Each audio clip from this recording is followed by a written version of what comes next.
নির্বাচন কমিশনের সামনে যে প্রতিবেদন দেব সেটা তৈরি। আমি যতদূর জানি ডেরেক ওব্রায়েন আর কল্যাণ বন্দ্যোপাধ্যায় যাবে।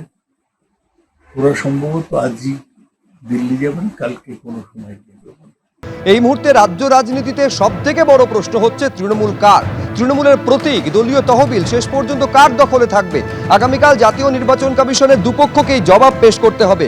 একদিকে কালীঘাট তৃণমূল, অন্যদিকে ঋতব্রত তৃণমূল।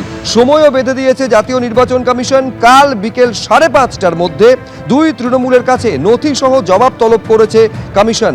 দুই তৃণমূলেরই লিখিত জবাব চাওয়া হয়েছে কমিশনের তরফে। আগামীকাল জাতীয় নির্বাচন কমিশনে কালীঘাটের তরফে প্রতিনিধি হয়ে যাচ্ছেন কল্যাণ বন্দ্যোপাধ্যায় এবং ডেরেক ওব্রায়েন, এমনটা জানিয়েছেন সৌগত রায়। এর আগে আপনারা জানেন যে নির্বাচন কমিশনের ফুল বেঞ্চ ঋতব্রত তৃণমূলের সঙ্গে বৈঠকও করেছিল। ফলে আগামীকাল যে জবাব দিতে চলেছে কালীঘাট তৃণমূল, সেখানে তাদের বক্তব্য কি থাকতে চলেছে, যার ওপর শেষ পর্যন্ত জাতীয় নির্বাচন কমিশনের সিদ্ধান্ত নির্ভর করবে যে তৃণমূল আসলে কার, প্রতীক থেকে শুরু করে তহবিল কার দখলে যাবে।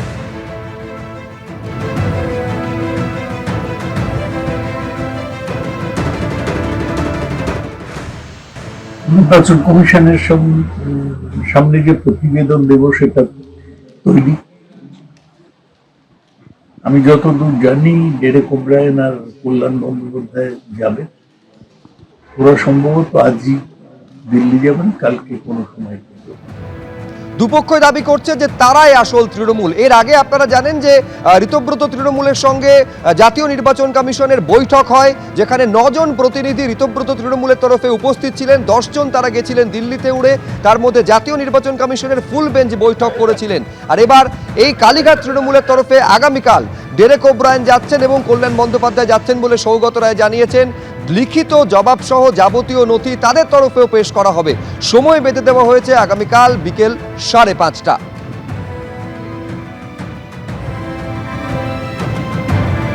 আমি দিল্লিতে থাকাকালীনই, তখনও আমি বেরোইনি, মানে আমার এয়ারপোর্টের দিকে রওনা হয়নি, আমি দুটো মেল পাই। 2 জুলাই 2026 7:22 একটা মেল আসে, আর 7:23 একটা মেল আসে। সেই মেল অবশ্যই ব্রিচ অফ প্রিভিলেজ হবে বলে আমি দেখাবো না, কিন্তু টাইম বলে দিচ্ছি, 7:22 আর 7:23 সন্ধ্যেবেলা মমতা বন্দ্যোপাধ্যায়কে একটা চিঠি দেওয়া হয়েছে। আমাদের সেই চিঠিতেই আমাদের যে রেজিস্টার্ড ঠিকানা, সেই রেজিস্টার্ড ঠিকানায় আমার নামে সেখানে সেই চিঠির কপি আমাকে দেওয়া হয়েছে। আর আমাকে যে কপিটা দেওয়া হয়েছে সেটারও, আমাকে যে চিঠিটা দেওয়া হয়েছে তার কপি মমতা বন্দ্যোপাধ্যায়কে পাঠানো হয়েছে। বাজারে এই যারা সারাদিন বুলি আওড়ান, তারা সেদিন কপচেছিলেন যে কোনো চিঠি পাওয়া যায়নি। নির্জলা মিথ্যে কথা, প্যাথোলজিক্যাল লাই। ফলে বুঝতে পারছেন যে এই মুহূর্তে তীব্র দড়ি টানাটানি চলছে কালীঘাট তৃণমূল এবং ঋতব্রত তৃণমূলের মধ্যে। আসল তৃণমূলকে তার দাবিদার নিয়ে যার চূড়ান্ত সিদ্ধান্ত শেষ পর্যন্ত নেবে জাতীয় নির্বাচন কমিশন। আর এই যে দড়ি টানাটানি এবং আকচাকচি চলছে, যাকে কটাক্ষ করেছে বিজেপি। সুকান্ত মজুমদার বলছেন, নৌকা যখন ডুবছে তার মাঝিকে আর মল্লাকে তা নিয়ে খোঁজ করে খুব একটা লাভ নেই।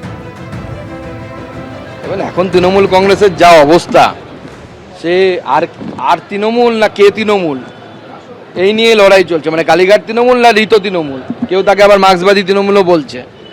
তো সেটার যা পরিস্থিতি, এতে সব পদই হচ্ছে আপদ। তো কোন পদে কে বসলো, তো ডুবন্ত নৌকো, তো আর মাঝি কে হলো আর মল্লা কে হলো, তা নিয়ে খোঁজ করে লাভ নেই, ও তো ডুববেই নৌকো। বলে এই অবস্থায় আগামীকাল কালীঘাট তৃণমূলের তরফে নথি কি জমা দেওয়া হচ্ছে, কি দাবি করা হচ্ছে এবং তার উপর ভিত্তি করে কি সিদ্ধান্ত জাতীয় নির্বাচন কমিশন নিচ্ছে, সেদিকে সকলের নজর রয়েছে। শুধুমাত্র রাজ্য রাজনীতি নয়, জাতীয় রাজনীতির ক্ষেত্রে অত্যন্ত গুরুত্বপূর্ণ হতে চলেছে আগামীকালকের দিন। এর আগে আপনারা জানেন যে ঋতব্রত তৃণমূলের সঙ্গে প্রতিনিধিদের সঙ্গে জাতীয় নির্বাচন কমিশনের বৈঠক হয়েছে এবং কালীঘাট তৃণমূলের তরফে আগামীকাল ডেরেক ওব্রায়েন এবং কল্যাণ বন্দ্যোপাধ্যায় তারা যাবেন জাতীয় নির্বাচন কমিশনে।